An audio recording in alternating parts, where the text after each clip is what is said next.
Friends welcome to study Spandan. Friends आम मैंने आलोचना करुले कविवर राधानाथ रायंकर बहुचर्चित व्यंग काव्य दरबार संगृहित बड़पण कविताटी पूर्व अध्याय आम मैंने देखी कवि किभली दरबार उपस्थित पदवी लालसी तोषामदकारी और अहम प्रमत्त राजा मानक समालोचना करिसंती। आज भिडियो देखा कि समालोचना करुँच संपूर्ण भिडियोटी को देखिए। आउ गोटे अनुरोध समस्त पाखे टे भिडियोटी को पहुँचाई दिंतु माने भिडियोटी को शेयर कर दिंतु। देखो बंधुगण कौन कहते कहीं गला से ही प्राचीन सुधारा राजा प्रजा बेहेले बाज पारा। कविवर राधानाथ राय कहते वर्तमानर राजा आउ प्रजा भितर संपर्क कौन ना बाज पक्षी आउ पारा भितर संपर्क। जहाँ बाज पक्षी आउ पारा भितर कि संपर्क पारा हूँ खाद्य बाज पक्षी हूँ खादक। बाज पक्षी कहले संचाण पक्षी, संचाण पक्षी पारा को खाई दिए। वर्तमान राजा और प्रजा भितर सही संपर्क ना नहीं राजा माने लुटुचंदी प्रजा मानू ताने बाज पक्षी पारा मानू जेभली खाई दिए। वर्तमान लुटी लुटी प्रजा मानू राजा वर्तमान बाज पक्षी पालटिछंती। सही कथा को कविवर राधानाथ राय भल भाव कहते कहीं गला से ही प्राचीन सुधारा। प्राचीन कहले पुरुणा, सुधारा कहले उत्तम प्रथा। सही उत्तम पुरुणा बा प्राचीन उत्तम प्रथा कुआड़े गला कवि कहते आउ नाही से प्रथा। कौन प्रथा थिला कि पूर्वरु गला पीरियड रे माने आलोचना करथिले कौन थिला ना पूर्वरु राजा माने विशाल प्रतिष्ठा स्थापन करथिले। सेमाने सिंह भली थिले, सेमाने अग्निशिखा भली ऊर्ध्वगामी थिले, सेमाने परम उदार थिले, सेमाने राज्य को एक परिवार भली भाबुथिले। किंतु वर्तमान से संपर्क आउ नाही राजा प्रजा भितर। इंग्रेज माने आसिला परे परे राजा प्रजा भितर कि संपर्क होइछि बाज आउ पारा भितर जो संपर्क राजा प्रजा वर्तमान होइछंती।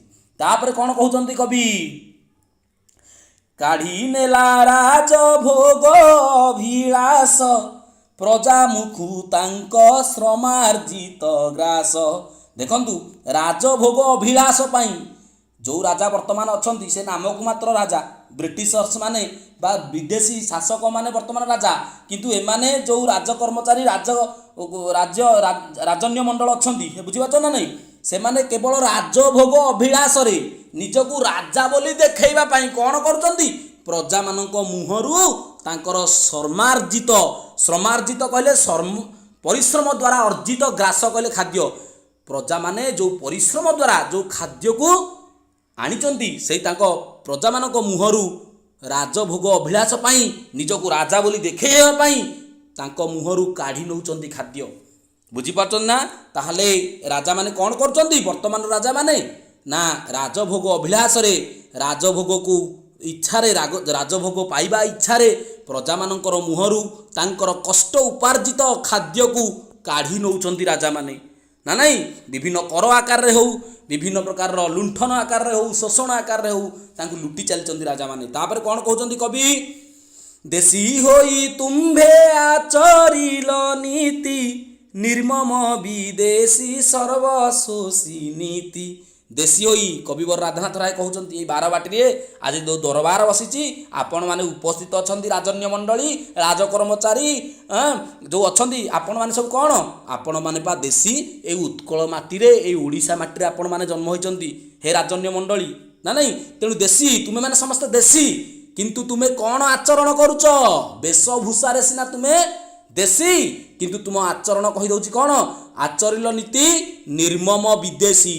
जेभली विदेशी माने जेभली इंग्रेज माने निर्मम निष्ठुर क्रूर सेई भली तुमे माने ए राजन्य मंडली ओडिशा रे जन्म नैतिबा ए राजन्य मंडली ए राजकर्मचारी माने तुमे देशी हेले भी कौन हबो तुमे माने सेई निर्मम विदेशी भलिया कौन करूच सर्वशोषी नीति। तुम मानकर नीति कौन सबु किछि शोषी पकेइबा ना नहीं मशा जेमति रक्त शोषी पकाए तुमे माने समस्त सेमिति ए जो निरीह प्रजा मानकर श्रम उपार्जित खाद्य को तुम्हें माने छड़े नौच। तेणु देशी होई तुम्हें जो नीति आचरण करुच ताहा इंग्रेज बा विदेशी मानकर जो निर्मम विदेशी मानकर ठारू मध्य आहुरी भयंकर बा सर्वशोषी नीति तुम मानकर सबु किछि शोषी नबार नीति वर्तमान देखा जाउची। तुम्हें देशी हेले कौन लाभ। तापर कहउछन कवि बात्सल्य न बांधी प्रजांकर चित विदेशी संगीने कल तांकु भीत। कवि एठी कहउछंती बात्सल्य न बांधी ବାତ୍ସଲ୍ୟ ମାନେ ବାତ୍ସଲ୍ୟ କହିଲେ କ'ଣ? ପୁତ୍ର ସ୍ନେହରେ। ତାହେଲେ ରାଜା ଆଉ ପ୍ରଜାମାନଙ୍କର ସମ୍ପର୍କ କିଭଳି ହେବା ଦରକାର? ରାଜା ଆଉ ପ୍ରଜା ଭିତରେ ସମ୍ପର୍କ ପିତା ପୁତ୍ରର ସମ୍ପର୍କ ଭଳି ହେବା ଦରକାର। ରାଜଧର୍ମ ତାହା ହିଁ କହେ। ରାଜଧର୍ମ କହେ ରାଜ୍ୟର ପ୍ରତିଟି ପ୍ରଜା ରାଜାଙ୍କର ପୁତ୍ର ତୁଲ୍ୟ। ବାପା ମା ମାନେ ଯେମିତି ଛୋଟ ପିଲାକୁ ସ୍ନେହ କରନ୍ତି ନା, ରାଜା ସେମିତି ନିଜର ପ୍ରଜାମାନଙ୍କୁ ସ୍ନେହ କରିବା ଦରକାର, ବାତ୍ସଲ୍ୟ ମମତାରେ ବାନ୍ଧିବା ଦରକାର। କିନ୍ତୁ ଏଠି କବିବର ରାଧାନାଥ ରାୟ କହୁଛନ୍ତି ବାତ୍ସଲ୍ୟ ନ ବାନ୍ଧି ପ୍ରଜାଙ୍କର ଚିତ୍ତ, ପ୍ରଜାମାନଙ୍କର ମନକୁ ବର୍ତ୍ତମାନର ରାଜାମାନେ ବାତ୍ସଲ୍ୟ ମମତାରେ ଆଉ ବାନ୍ଧୁ ନାହାନ୍ତି। କ'ଣ କରୁଛନ୍ତି ତାହେଲେ ନ ବାନ୍ଧିକିରି? ବିଦେଶୀ ସଙ୍ଗୀନେ କଲ ତାଙ୍କୁ ଭିତ। ବିଦେଶୀ ଯେଉଁ ବ୍ରିଟିଶର୍ସ ଇଂରେଜ ମାନଙ୍କର ସଙ୍ଗୀନେ ବନ୍ଧୁକ ମୁନରେ କଲେ ତାଙ୍କୁ ଭିତ, ତାଙ୍କୁ ଡରଉଛ। ରାଜଧର୍ମ କହୁଛି ପ୍ରଜାମାନଙ୍କୁ ବାତ୍ସଲ୍ୟ ମମତାରେ ବାନ୍ଧି ରଖିବା ପାଇଁ। କିନ୍ତୁ ବର୍ତ୍ତମାନ ତୁମେମାନେ ସବୁ କ'ଣ କରୁଛ? ତୁମେମାନେ ସବୁ ଏତେ ବଡ଼ ବଡ଼ ପଦବୀ ଲାଳସୀ ପାଲଟି ଯାଇଛ, ଅହଂପ୍ରମତ୍ତ ହୋଇଛ, ଶୋଷଣକାରୀ ହୋଇଛ, ଯାହାଫଳରେ ତୁମେମାନେ ପ୍ରଜାମାନଙ୍କୁ ପୁତ୍ର ସ୍ନେହରେ ବାନ୍ଧିବା ଅପେକ୍ଷା ତୁମେ କ'ଣ କରୁଛ? ବନ୍ଧୁକ ମୁନରେ ତାଙ୍କୁ ତୁମେ ସବୁ ଭୀତ କରୁଛ, ଡରଉଛ। ତାପରେ କ'ଣ କହୁଛନ୍ତି? ଗନ୍ତା ଘର ହେଲା ତୁମ୍ଭର ସର୍ବସ୍ୱ ପ୍ରାସାଦ ଗାଭୀ ହସ୍ତି ଅଶ୍ଵ। ପ୍ରଜାମାନେ ଆଉ ତମର କିଛି ହେଲେନି, ତାହେଲେ ତୁମର ସର୍ବସ୍ୱ କ'ଣ ହେଲା? ଏଠାରେ ଉପସ୍ଥିତ ଥିବା ପଦବୀ ଲାଳସୀ, ତୋଷାମଦକାରୀ, ଅହଂପ୍ରମତ୍ତ ରାଜାମାନେ ବର୍ତ୍ତମାନ ତୁମର ସର୍ବସ୍ୱ କ'ଣ ପାଲଟିଛି? ତୁମର ସବୁକିଛି କ'ଣ ନା, ତୁମର ସବୁକିଛି ହେଉଛି ତୁମର ଗନ୍ତାଘର। କେମିତି ପୁଳେ ପ୍ରଜାମାନଙ୍କଠୁ, ନିରୀହ ପ୍ରଜାମାନଙ୍କଠୁ କେମିତି ଛଡ଼େଇ ଆଣିକି ମୋ ଗନ୍ତା ଘରେ ପୁରେଇବି, ତାହା ହେଲା ତୁମର ସର୍ବସ୍ୱ, ତାହା ହେଲା ତୁମର ସବୁକିଛି। ତୁମର ସବୁକିଛି ହେଲା କେବଳ ତୁମର ଗନ୍ତାଘର, ତୁମର ରାଜ୍ୟ ନୁହେଁ କି ତୁମର ପ୍ରଜା ନୁହେଁ। କବିବର ରାଧାନାଥ ରାୟ ଏଠି କଡ଼ା ସମାଲୋଚନା କରି କହିଛନ୍ତି ଯେ ତୁମର ଗନ୍ତାଘର ହେଉଛି ତୁମର ସବୁକିଛି। ଆଉ କ'ଣ ତୁମର ସବୁକିଛି? ନା ତୁମର ସବୁକିଛି ହେଉଛି ତୁମର ପ୍ରାସାଦ, ତୁମର ଯେଉଁ ରାଜା ପ୍ରାସାଦ, ରାଜା ଘର, ଆଉ ଯେଉଁ ଗାଈ, ତୁମର ଯେଉଁ ଗାଭୀ ଗାଈ, ହସ୍ତି, ତୁମର ଯେଉଁ ଘୋଡ଼ା ଅଛନ୍ତି, ହସ୍ତି ହାତୀ ଅଛନ୍ତି, ଆଉ ତୁମର ଯେଉଁ ଅଶ୍ଵ, ଯେଉଁ ଘୋଡ଼ା ଅଛନ୍ତି, ତାହା ହିଁ ତୁମର ସବୁକିଛି। ଏ ପ୍ରଜାମାନେ ତୁମର କେହି ନୁହେଁ, କି ରାଜ୍ୟ ବି ତୁମର କେହି ନୁହେଁ। ତୁମେମାନେ ସମସ୍ତେ ପାଲଟି ଯାଇଛ ଗୋଟେ ଗୋଟେ ଲୋଭୀ। ବୁଝିପାରୁଛ ନା ନାହିଁ? ତାପରେ କ'ଣ କହୁଛନ୍ତି କବିବର ରାଧାନାଥ ରାୟ? ରାଜଧର୍ମ ହେଲା ପ୍ରଜା ଧନ ବୁହା, ମନ୍ତ୍ରୀ ହେଲେ ଖଳ ଖଣ୍ଟ କାନ କୁହା। ବର୍ତ୍ତମାନ ରାଜଧର୍ମ କ'ଣ? ରାଜଧର୍ମ କ'ଣ କହୁଛି? ପ୍ରଜାମାନଙ୍କୁ ସୁଖରେ ପାଳନ କରିବା, ପ୍ରଜାମାନଙ୍କର ମନକୁ ନେଇ ଶାସନ କରିବା, ପ୍ରଜାମାନଙ୍କୁ ସୁଖରେ ରଖିବା, ରାଜ୍ୟର ଉନ୍ନତି କରିବା, ତାହା ହିଁ ରାଜଧର୍ମ। କିନ୍ତୁ ବର୍ତ୍ତମାନର ରାଜଧର୍ମ କ'ଣ ହୋଇଛି? ଯାହାକୁ କବିବର ରାଧାନାଥ ରାୟ କହୁଛନ୍ତି ନା, ବର୍ତ୍ତମାନର ରାଜଧର୍ମ ହେଉଛି ପ୍ରଜାଧନ ବୁହା, ପ୍ରଜାମାନଙ୍କର ଧନକୁ କେମିତି ବୋହି ନେବେ। କବିବର ରାଧାନାଥ ରାୟ ସମାଲୋଚନା କରି କହୁଛନ୍ତି, ଏଠି ଉପସ୍ଥିତ ଅଛ, ନିଜକୁ ନିଜ ବଡ଼ ବୋଲି ଦେଖେଇ ହେଉଛ, ବର୍ତ୍ତମାନ ତୁମେ କ'ଣ କରୁଛ? କ'ଣ ନା, ପ୍ରଜାମାନଙ୍କର ଧନକୁ ତୁମେ ସବୁ ବୋହି ନେଉଛ। ଏବଂ ତୁମ ପାଖରେ ଯେଉଁ ମନ୍ତ୍ରୀ ଅଛନ୍ତି ନା, ମନ୍ତ୍ରୀର କାମ କ'ଣ? ରାଜାକୁ ଉପଯୁକ୍ତ ପରାମର୍ଶ ଦେବା, ରାଜ୍ୟ ଶାସନ କିଭଳି ହେବ ସେ ଶାସନରେ ପରାମର୍ଶ ଦେଇ ରାଜ୍ୟ ଶାସନ କରିବା ମନ୍ତ୍ରୀମାନଙ୍କ କାମ। କିନ୍ତୁ ମନ୍ତ୍ରୀମାନେ ବର୍ତ୍ତମାନ କ'ଣ ହେଉଛନ୍ତି? ସମସ୍ତେ ଗୋଟେ ଗୋଟେ ଖଳ ଲୋକ, ଦୁଷ୍ଟ ଲୋକ। ମନ୍ତ୍ରୀ ଗୁଡ଼ା ହେଉଛନ୍ତି ଦୁଷ୍ଟ, ଖଣ୍ଟ, ଗୋଟେ ଗୋଟେ ଚୋର, ଗୋଟେ ଗୋଟେ ଡକାୟତ। ଏଇ ମନ୍ତ୍ରୀ ଗୁଡ଼ା ସବୁ ହେଉଛନ୍ତି ଗୋଟେ ଗୋଟେ ଡକାୟତ। ଏବଂ କାନ କୁହା କହିଲେ ଆମେ ସମସ୍ତେ ଜାଣିଛେ କ'ଣ? ଯିଏ ଚୁଗୁଲି କରନ୍ତି, ଆ କାନରେ ପଦେ ତା କାନରେ ପଦେ କହିକି ଚୁଗୁଲି କରିବେ, ସେଇମାନେ ହେଉଛନ୍ତି କାନ କୁହା। ଏଇ ଯେଉଁ ମନ୍ତ୍ରୀ ଗୁଡ଼ା ତମେ ସବୁ ଅଛ, ତମେ ସବୁ ହେଉଛ ଗୋଟେ ଗୋଟେ ଖଳ ଖଣ୍ଟ କାନ କୁହା। ତୁମେମାନେ ସବୁ ରାଜାଙ୍କୁ ଶିଖେଇକି ପ୍ରଜାଧନକୁ ବୋହିବାରେ ଲାଗିଛ। ବର୍ତ୍ତମାନ ରାଜଧର୍ମ ତାହା ପାଲଟିଛି, ଯାହାକି ପ୍ରକୃତ ରାଜଧର୍ମ ସେଇଆ ନୁହେଁ। ଏବଂ ଆଉ କ'ଣ କବିବର ରାଧାନାଥ ରାୟ କହୁଛନ୍ତି? ତଣ୍ଡି ଦୁଃଖୀ ରଙ୍କ ରଖିତ ରାଣ୍ଡ, ବିଦେଶୀଙ୍କି ଖୁଆଇଲ କୁକୁଟାଣ୍ଡ। ତଣ୍ଡି କହିଲେ ଠକିକି। କ'ଣ ଠକିକିନି? ଦୁଃଖୀ ଲୋକମାନଙ୍କୁ ତୁମେ ଠକୁଛ। ହେ ରାଜନ୍ୟ ମଣ୍ଡଳୀ, ଏଠି ଯେଉଁ ଆସିକି ଉପସ୍ଥିତ ସମସ୍ତେ ସବୁ ଅଛ ନା, ତୁମେମାନେ କ'ଣ କରୁଛ? ତଣ୍ଡୁଛ। କାହାକୁ? ଦୁଃଖୀ ଲୋକଙ୍କୁ, ରଙ୍କ ଲୋକଙ୍କୁ। ରଙ୍କ କହିଲେ କିଏ? ଯିଏ ଦୁଃଖୀ ଲୋକ, ଯିଏ ଖାଇବାକୁ ପାଏ ନା, ଓଳିଏ ଖାଇଲେ ଆର ଓଳି ଉପାସ ରହେ, ଭିକ୍ଷୁକ ରଙ୍କ ତାକୁ କୁହାଯାଏ। ଯିଏ ଅରକ୍ଷିତ, ଯାହାର କେହି ନାହାନ୍ତି, ଯିଏ ରାଣ୍ଡ, ଯିଏ ବିଧବା ହୋଇଯାଇଛି, ସମସ୍ତଙ୍କୁ ଦୁଃଖୀ ଲୋକ, ରଙ୍କ, ଅରକ୍ଷିତ, ରାଣ୍ଡକୁ ତୁମେମାନେ ସବୁ ଠକୁଛ, ତଣ୍ଡୁଛ। ଏବଂ ସେଇ ଯେଉଁ ତାଙ୍କଠୁ ଠକିକି ଯେଉଁ ପଇସା ଆଣୁଛ, କ'ଣ କରୁଛ? ବିଦେଶୀଙ୍କି, ସେଇ ଇଂରେଜମାନଙ୍କୁ, ବିଦେଶୀ ଲୋକମାନଙ୍କୁ କୁକୁଟାଣ୍ଡ ଖୁଆଉଛ। କୁକୁଟାଣ୍ଡ କହିଲେ କୁକୁଡ଼ା ଅଣ୍ଡା, କୁକୁଡ଼ା ଅଣ୍ଡା ତାଙ୍କୁ ଖୁଆଉଛ। दुखी लोक प्रजा मान दुखी प्रजा निरीह प्रजा विधवा लोक अरक्षित लोक को तुम्हें माने हे राजन्य मंडली हे राज कर्मचारी माने तुम्हें माने ठकी कौन करुच विदेशी को कुकुड़ा अंडा खुआउच। तापर कौन कहते कविवर राधानाथ राय न पाइले दुखी प्रजा खुद कुंडा नेले घी अटा संगे छाग मुंडा कांड ज्ञानहीन कांड पृष्ठ हुंडा। ये कौन कहते न पाइले दुखी प्रजा खुद कुंडा प्रजा मान तो तुम्हें मैंने तो सब झुणिकी खाइल प्रजा मैंने खुद कुंडा माने अति साधारण खाद्य जो प्रजा मैंने कालातिपात करती प्रजा मानकर दरकार नहीं से बहुत प्रकार खाद्य दरकार नहीं से प्राचुर्य किंतु प्रजा मानकर जहाँ साधारण खाद्य से खुद पानी मुंडा से जो खुद कुंडा गंडाक हाँ ताकू मध्य तुम्हें छड़े नेल से दुखी प्रजा माने खुद कुंडा मध्य साधारण खाद्य टिके मध्य खाइया पाइलेनी नेले घी अटा संगे छाग मुंडा।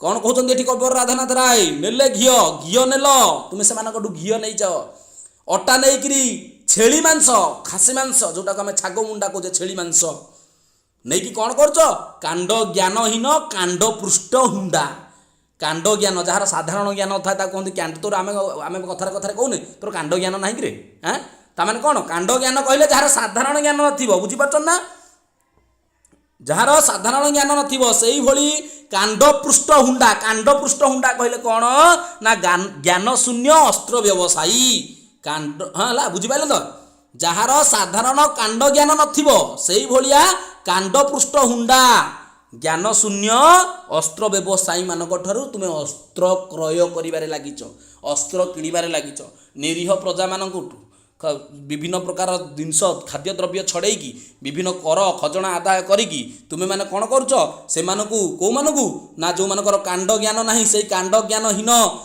कांड ज्ञान कांड पृष्ठ हुंडा से हुंडा मानकू से जो ज्ञान शून्य अस्त्र व्यवसायी मानकू कौन करुच घी अटा छेली मांस देई तांकटू अस्त्र किणुच।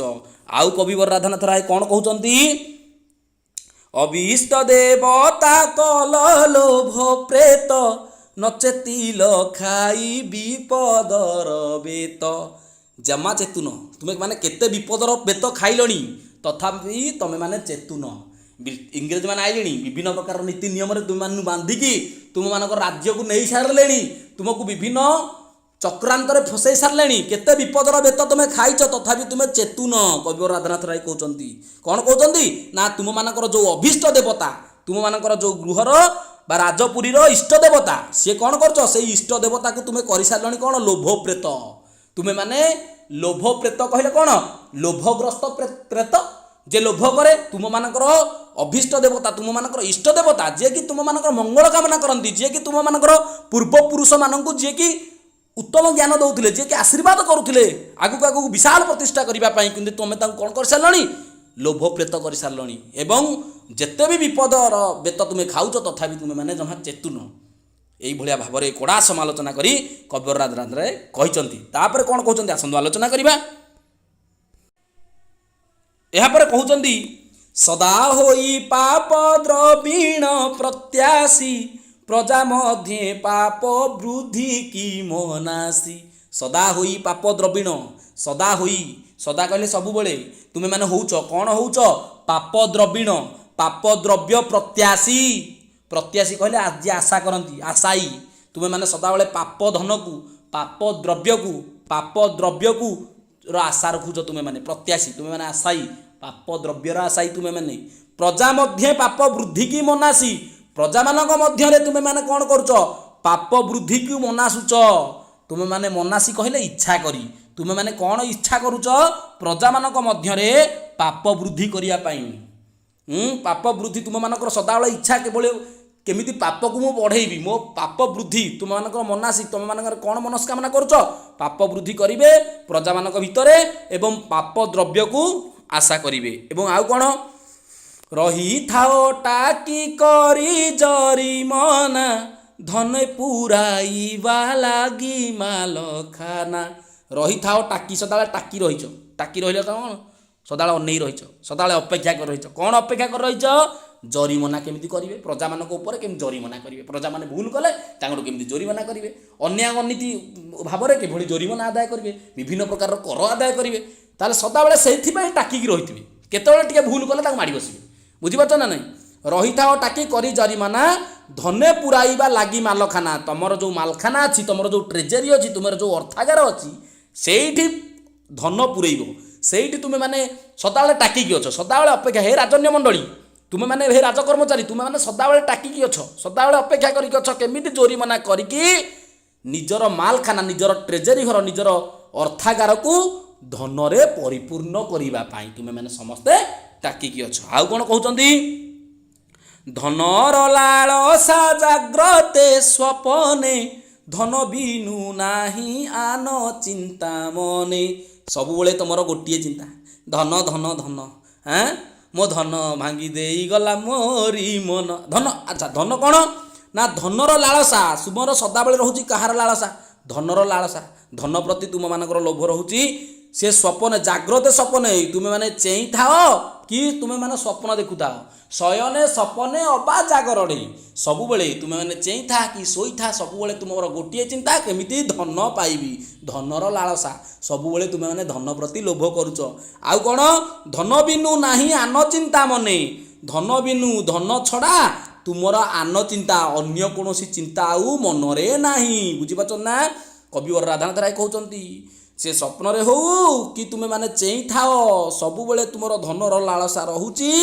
धन छड़ा धन बिनु धन छड़ा मन मध्यरे आन चिंता अलगा प्रकार चिंता आउ जमा नाही तापर आउ कोन कहउचंदी धनर साफल्य सुव्यय केवल जक्ष प्राय ताकू जगी केउ फल धनर साफल्य धनर सफलता केतेबेले मिले आपण माने मध्य बहुत पैसा टंका रोजगार करिबा आगु ताले सेतेबेले से टंका पैसार सठिक सफलता केतेबेले मिलिबो ना जेतेबेले सेई धनर आपण सुव्यय करिवे उत्तम व्यय करिवे सठिक रूप रे टंका रोजगार करवाटा बड़ कथा नुहे टंका को किभली खर्च करा जाउची ताहा ही लक्ष्य करिया बड़ कथा तेणु धनर सफलता केतेबेले मिले जतेबेले आपण ताकू सुव्यय करिवे परोपकार रे लगेइबे सेई टंका को केवल आपण उत्तम रूप रे व्यय कले ताहा ही कहाजिबो धनर साफल्य बोली खाली कला धन मेंचे गदेई रखिले ताहा ही धनर साफल्य नुहे एवं आउ कोन कविवर राधानाथ रे कहउचंदी जक्ष प्राय ताकू जगी केउ फल जक्ष भलिया जक्ष कोन जक्ष होचंदी आमे समस्त जानचे किए जक्ष होचंदी जे धनर आमे कहउचे उपदेवता जे धन को जगी रहितांती हैं बा आमे जदी कहिबा कोन धन को आवरी थिबा आत्मा बुझिबाच ना कुबर कुबेरंकर धनागार को जे जगु थांती ताकू जक्ष बोली कह जाए से जक्ष भलिया खाली धन को जगिले किछि लाभ होनी आम कतरे पूरा धन अछि धन को खाली गंता घरे आनी पुरे की गच्छित कर रखिबा ताकू खाली जगिबा किछि लाभ अछि केउ फल किछि फल मिलिबो कि ना जदि आमे टंका को सठिक रूप रे प्रजा मानकर हित साधन पाई विनियोग करिबा पूर्व काल जो राजा माने थिले केते प्रकार कोन करथुले जमी की जलसेचन व्यवस्था करूथुले पोखरी खोलुथुले केते प्रकार काम करूथुले ना नहीं रास्ता तैयारी करथुले किंतु तुमे माने कोन करछो वर्तमान तुमे माने केमिति धन को आनी निज घरे पुरेई ताकू बढ़ेइबो खाली दिन राति स्वप्न देखुच धन धन धन तापर कोन मंचे केते आसी केते गले भाई किए नेई गले की धन मुंडाई एई मंच को एई पृथ्वी को एई मर्त्य को एई पृथ्वी रूपक मंच वर्तमान आमे समस्त गोटे गोटे रंगमंच रे वर्तमान अभिनय करूचे तुमे माने समस्ते छात्र भूमिकार अभिनय करछ मु शिक्षक भूमिकार अभिनय करूची किए को भूमिकार अभिनय करछ हैं किए किए कॉलेज जाई कि हीरो भूमिकार मध्य अभिनय करथबो तेणु मंचे एई रंगमंच रे केते आसी केते गलेनी आमे वर्तमान खाली तमे आमे पढुने आ पूर्वरु मध्य केते गलेनी केते आहुरी आसीबे आगोकू तेणु मंचे केते आसी केते गले भाई केते आसी कि केते गलेनी हैं किए नहीं गले कि धन मुंडाई किए केते धन मुंडे की नहीं जाइछंती कि आपण माने देखिछंती जे ये मरीगले सी मरीगले केते धन हाथ में नहीं गले केते धन पकेट रे पुरई गले केते धन पेंट पकेट रे पुरई नहीं चंती हैं केही नहीं चंती किछि केही किछि नहीं नाहंती सब किछि एट रही जाइछि ताले एई मंच रे केते आसी केते अभिनय करी कि चली जाइछंती किंतु केही किछि धन को मुंडे की नहीं नाही पड़ी तो रहिले पछे हाथी घोड़ा पड़ी तो रहिला सुना रूपा तोड़ा ताले समस्त चली जाइछंती ए पृथ्वी को छाड़ी की ଇହଲୀଳା ସମ୍ବରଣ କରିଛନ୍ତି, ମୃତ୍ୟୁ ଲୋକକୁ ଯାଇଛନ୍ତି। ଯେତେବେଳେ ଯାଇଛନ୍ତି ସାଙ୍ଗରେ କେହି କିଛି ଧନ ମୁଣ୍ଡେଇକି ଯାଇନାହାନ୍ତି, ସବୁ ଏଇଠି ପଡ଼ିଯାଇଛି। କ'ଣ କ'ଣ ପଡ଼ି ରହିଛି? ତାଙ୍କର ଯେଉଁ ହାତୀ ହେଉ ଘୋଡ଼ା ହେଉ ଯାହାକୁ ସେ ବ୍ୟବହାର କରୁଥିଲେ ସେରା ସବୁ ରହିଯାଇଛନ୍ତି। ଏବଂ ଯେଉଁ ସୁନା ରୂପା ଖାଲି ଚାକଚକ୍ୟରେ ଯିଏ ବିମୋହିତ ହେଉଥିଲେ ତାହା ମଧ୍ୟ ଏଠି ରହିଯାଇଛି। ସବୁ ଏଠି ପଡ଼ି ରହିଛି। ପଡ଼ି ତ ରହିଲା ରତନେ ଭାସ୍ୱର, କୁବେର ସଣ୍ଡାର ସମଗନ୍ତା ଘର। ପଡ଼ି ତ ରହିଲା ରତନେ, ଏଠି ରତ୍ନ ଯେଉଁ ଉଜ୍ଜ୍ୱଳ ରତ୍ନ ଏଇଠି ପଡ଼ି ରହିଛି। ସୁନା ରୂପା ଏଇଠି ପଡ଼ି ରହିଲା। ଫୁଲତୋଡ଼ା, ହାତୀ ଘୋଡ଼ା ସବୁ ଏଇଠି ପଡ଼ିଲା, କେହି ମୁଣ୍ଡେଇ କିଛି ଯାଇନାହିଁ। କୁବେର ଭଣ୍ଡାର ସମଘନ୍ତା ଘର। କୁବେର ଭଣ୍ଡାର ଆମେ ଜାଣିଛେ ସବୁ ସ୍ୱର୍ଗର ଧନ ଦେବତା ହେଉଛନ୍ତି କୁବେର, ଯାହାଙ୍କ ପାଖରେ ପ୍ରବଳ ଧନ ଥାଏ ଏବଂ ଯେଉଁଠି ଜମା ସରିବନି ସେଇଭଳି କୁବେର ଭଣ୍ଡାର, ଅସରନ୍ତି କୁବେର ଭଣ୍ଡାର, ଅସରନ୍ତି ଧନ ସମ୍ପଦର ଗନ୍ତା ଘରକୁ କେହି ସାଙ୍ଗରେ ମୁଣ୍ଡେଇକି ନେଇ ଯାଇନାହାନ୍ତି। ସମସ୍ତେ ଏଇଠି ଛାଡ଼ି ଦେଇକି ଯାଇଛନ୍ତି। ଆମେ ଖାଲି ଧନ ଧନ ଧନ ବୋଲି କହୁଛେ। ଏଠି କବିବର ରାଧାନାଥ ରାୟ ସେଇଭଳି ସମାଲୋଚନା କରିଛନ୍ତି ରାଜନ୍ୟମାନଙ୍କୁ, ରାଜକର୍ମଚାରୀମାନଙ୍କୁ, ଅହଂ ପ୍ରମତ୍ତ ଶାସକମାନଙ୍କୁ ସମାଲୋଚନା କରି କହିଛନ୍ତି ଯେ ଆପଣମାନେ ସିନା ଆଜି ମିଛଟାରେ ଏଇ ଅହମିକା ଦେଖାଉଛନ୍ତି, କିନ୍ତୁ ପ୍ରକୃତରେ ଯେଉଁ ପ୍ରଜାମାନଙ୍କୁ ଶୋଷଣ କରୁଛନ୍ତି, ଥରେ ଆପଣ ବଡ଼ପଣକୁ ଆପଣାନ୍ତୁ, ଥରେ ଶ୍ରେଷ୍ଠ ଗୁଣକୁ ଆପଣାନ୍ତୁ, ପୂର୍ବପୁରୁଷଙ୍କ କଥା ଟିକେ ମନେ ପକାନ୍ତୁ। ଆପଣମାନେ କିନ୍ତୁ ଆଜି କ'ଣ କରୁଛନ୍ତି? ସବୁ କିଛି ଶୋଷିକି ଏ ନିରୀହ ପ୍ରଜାମାନଙ୍କୁ ବ୍ୟସ୍ତ ବିବ୍ରତ କରି ତାଙ୍କ ମୁହଁରୁ ଦାନା ଛଡ଼େଇ ନେଇ ବିଦେଶୀମାନଙ୍କୁ ବସୁଛନ୍ତି ନିଜେ ଦେଶୀ ହୋଇକି। କିନ୍ତୁ ଯେତେବେଳେ ମରିଯିବେ ନା ଧନ ଧନ ଧନ ଧନ ଧନ ଧନ ଧନ ହେଉଛନ୍ତି, ଯେତେବେଳେ ମରିଯିବେ ଏଇ ଧନ ଏଇଠି ରହିଯିବ, କାହାକୁ ବି ଆପଣ ସାଙ୍ଗରେ ନେଇ ଯିବେ ନାହିଁ। ତାହେଲେ ଆଜି ପାଇଁ ଏତିକିରେ ରହିଥିବା, ପରବର୍ତ୍ତୀ ଭିଡ଼ିଓରେ ଆଉ ଯାହା ରହିଲା ଆମେ ଆଲୋଚନା କରିବା। ମୋତେ ବିଦାୟ ଦିଅନ୍ତୁ। ରହୁଛି। ନମସ୍କାର। ଜୟ ଜଗନ୍ନାଥ। ବନ୍ଦେ ଉତ୍କଳ ଜନନୀ।